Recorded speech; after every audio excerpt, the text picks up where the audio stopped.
Assalamualaikum warahmatullahi wabarakatuh. Baiklah, di sini saya akan mempresentasikan hasil PPT dari proposal yang saya buat yang berjudul Pengaruh Suhu Cekaman Kekeringan pada Pertumbuhan Eceng Gondok yang disusun oleh saya sendiri, nama Wiwin Tiana Siregar, NIM 0704183143, kelas Biologi 3, mata kuliah Metodologi Penelitian. 1. Pendahuluan. Yang pertama yaitu latar belakang. Latar belakang eceng gondok adalah salah satu jenis tumbuhan air yang mengapung. Tanaman eceng gondok ini memiliki akar yang kuat, yang dimana pada bagian akar tanaman eceng gondok ini ditumbuhi dengan bulu-bulu akar yang berserabut dan berfungsi sebagai pegangan atau jangkar. Selain dikenal eceng gondok di beberapa daerah di Indonesia, eceng gondok tersebut ini mempunyai nama lain seperti daerah Palembang dikenal dengan nama kelipuk. Tumbuhan eceng gondok ini memiliki kecepatan tumbuh yang dianggap sebagai gulma yang dapat merusak lingkungan perairan. Eceng gondok ini juga sangat dengan mudah menyebar melalui saluran air yang sangat mudah beradaptasi dengan baik, sehingga penyebarannya sangat cepat terjadi. Selanjutnya ada rumusan masalah. Yang pertama, bagaimana pengaruh suhu cekaman kekeringan terhadap pertumbuhan eceng gondok? Selanjutnya, batasan masalah. Dalam penelitian ini diperlukan sebuah batasan masalah yang dimana agar masalah memiliki arah serta ruang lingkup yang jelas. Berikut ada beberapa batasan masalahnya adalah yang pertama, sebagai objek yang diteliti pengaruh suhu cekaman. Yang kedua, sebagai objek yang diteliti pertumbuhan tanaman eceng gondok. Dan yang ketiga, parameternya. Pada penelitian ini, parameter ukurannya yaitu tinggi tanaman dan panjang daun. Tujuan penelitian yang dimana tujuannya yaitu untuk mengetahui pengaruh bagaimana suhu cekaman kekeringan pada pertumbuhan dan perkembangan terhadap eceng gondok. Adapun manfaatnya yaitu yang pertama, bagi mahasiswa jurusan biologi, penelitian ini bermanfaat sebagai bahan referensi bagi mahasiswa atau peneliti selanjutnya atau pihak yang akan melakukan penelitian terhadap pengaruh suhu cekaman kekeringan eceng gondok. Bagi masyarakat yaitu mereka dapat mengetahui beberapa informasi dari pengaruh suhu cekaman kekeringan yang dapat mengakibatkan kerugian terhadap masyarakatnya. Selanjutnya masuk ke bab 2 tinjau pustaka, yaitu sejarah pertumbuhan tanaman eceng gondok, yang dimana menurut sejarahnya eceng gondok ditemukan pertama kali oleh seorang ilmuwan ahli botani berkebangsaan Jerman pada tahun 1824 di sungai Amazon, Brazil.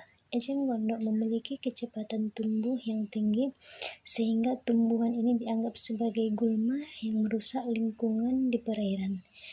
Eceng gondok tersebut akan semakin baik apabila hidup pada air yang dipenuhi limbah pertanian atau pabrik. Oleh karena itu, banyaknya eceng gondok di suatu wilayah seiring merupakan indikator dari eceng gondok yang tercemar tidak baik di wilayah tersebut. Eceng gondok ini memiliki kecepatan berkembang biak vegetatif sangat tinggi, terutama di daerah tropis atau subtropis. Tingginya yaitu sekitar 0,4 sampai dengan 0,8 meter dan tidak mempunyai batang. Daunnya tinggi dan berbentuk oval, ujung dan pangkalnya meruncing. Pangkal tungkai daun menggelembung pada bagian permukaan daun yang hijau. Pada bagian bunganya termasuk bunga majemuk berbentuk bulir, kelopaknya berbentuk tabung, bijinya berbentuk bulat dan berwarna hijau. Itu pertumbuhan eceng gondok yang pertama. Tahap awal pertumbuhan pada saat air masuk ke dalam biji, enzim mulai aktif sehingga menghasilkan energi reaksi. Perkecambahan, munculnya hasil pertumbuhan yang merupakan hasil dari pertumbuhan dan perkembangan embrio, yang dimana perkembangan embrio ini saat berkecambah embrio ini di saat tumbuh dan berkembang menjadi bagian-bagian batang, sedangkan radikalnya menjadi akar. Ketiga, pertumbuhan primer. Pada fase ini, tumbuhan membentuk bagian akar, batang, dan daun. Selanjutnya, ada beberapa dampak negatif dari eceng gondok tersebut. Yang pertama yaitu meningkatnya ekspirotranspirasi atau penguapan dan hilangnya air melalui daun-daun tanaman. Yang kedua, menurunnya jumlah cahaya yang masuk ke dalam perairan sehingga menyebabkan menurunnya tingkat kelarutan oksigen yang berada di dalam air. Yang ketiga yaitu tumbuhan eceng gondok yang sudah mati akan turun ke dasar perairan sehingga mempercepat terjadinya proses pendangkalan. Yang keempat, mengganggu lalu lintas. Yang kelima, menurunnya nilai estetika. Yang keenam, meningkatnya habitat baru. Yang ketujuh, merusaknya keindahan perairan. Dan yang terakhir, mengurangi jumlah oksigen yang berada di dalam air. Cekaman kekeringan. Tanaman 90% sampai 95% tubuh tanaman adalah air, yang dimana air berperan sebagai pelarut dan tempat terjadinya semua reaksi biokimia dalam tubuh makhluk hidup. Air sangat berperan penting dalam menyediakan energi yang dibutuhkan dalam proses fotosintesis. Air akan dipecah dalam proses fotolisis, kemudian elektron yang digunakan menghasilkan energi pada pusat reaksi untuk tenaga fotosintesis. Untuk membuat bahan 1 gram bahan organik pada tanaman hanya membutuhkan 50 gram air.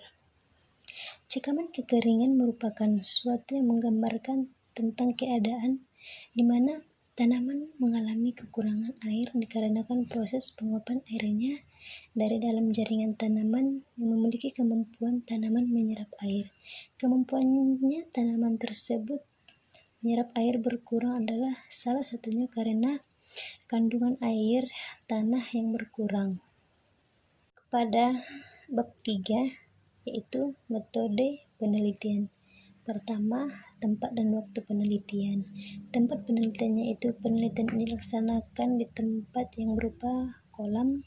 Yang kedua, waktu penelitian ini akan dilaksanakan mulai dari bulan Januari sampai pada bulan Mei 2021. Selanjutnya, alat dan bahan. Alatnya itu yang digunakan berupa termometer, mistar, dan ember. Bahannya itu eceng gondok, air untuk mengetahui suhu cekaman kekeringan terhadap eceng gondok. Selanjutnya itu rancangan percobaan. Penelitian ini menggunakan metode percobaan yang dirancang berdasarkan rancangan acak lengkap atau RAL. Percobaan ini dilakukan dengan menggunakan tanaman eceng gondok yang berbeda yang berada di sebuah kolam dengan melakukan 2 kali percobaan terhadap suhu tersebut. Yang selanjutnya, prosedur penelitian. Pertama, stek bibit tanaman, pemberian air terhadap tumbuhan, pemeliharaan, pengecekan suhu terhadap tanaman. Yang terakhir yaitu analisis data. Penelitian ini dilakukan dengan metode deskripsi dan hasil yang diperoleh diolah dalam bentuk parameter. Thanks for your attention. Mungkin sampai di sini yang dapat saya jelaskan.